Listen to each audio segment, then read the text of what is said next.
Well, millions of people in developing countries suffer from preventable blindness. It affects their jobs, their education, and their families. But an eye doctor from Erie is working with eye doctors in Latin America to bring self-sustaining eye hospitals to some of the poorest areas in the world. I traveled to Guatemala in December to see his work in action. Here's part one of our four-part series, Seeing Hope, Vision for the Poor. I want to see first my family, God, and all of the beautiful things the world has. I want to see all of the marvelous things that God made. Inside a tiny apartment tucked away in a Guatemala City suburb, you'll see something just short of a miracle. Cataracts put 76-year-old Maria Luisa in darkness for years, but now the light has been let back in. Dr. Doug Villela, an Erie ophthalmologist, spends every Tuesday morning at Community Health Net. He sees 25 to 30 local patients in need for little or no cost. He's been doing it since 1988. They had an eye exam area, but they had no eye doctor, and so the space was just sitting there, so I just started coming and seeing patients part-time, and I've just stayed.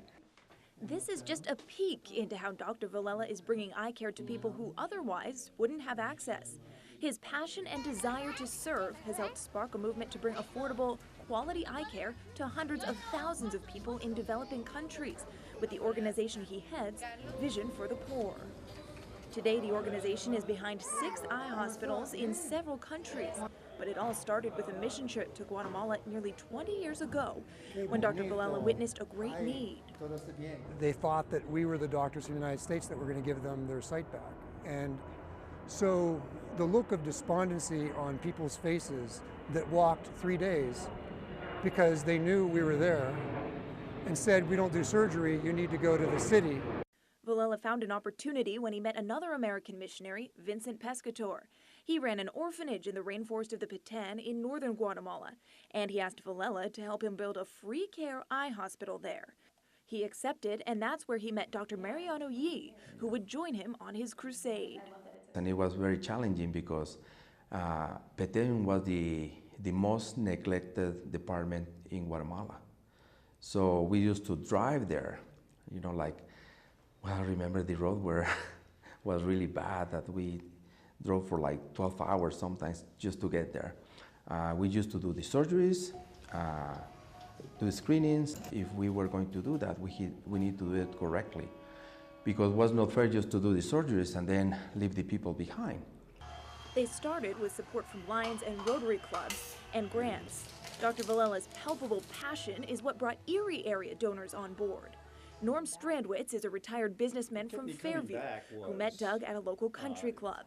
He would become a key player in securing donors to build the first eye hospital in the Petén. First I thought maybe I'll just go down once, but then when I saw the whole thing and the way it was going and where it was going, then I became, it became worthwhile to me, and I wanted to do it. He was deeply moved after seeing it with his own eyes. But a lot of times when we first would go to the sites where we were going to be working, we'd drive up in these vans and they'd all start clapping. I mean, there'd be hundreds of them. Well, it makes you realize how much you have and how much they don't. I mean, you take this stuff for granted. I can remember when I came back first time, I said to Doug, I said, I belong to a country club. I said, the first time I go in this country club and I hear somebody complain about not getting exactly what they want, I said, I may go hit them right in the face because they're whining about something that is meaningless. The hospital served as the only eye care for 1 million people in northern Guatemala.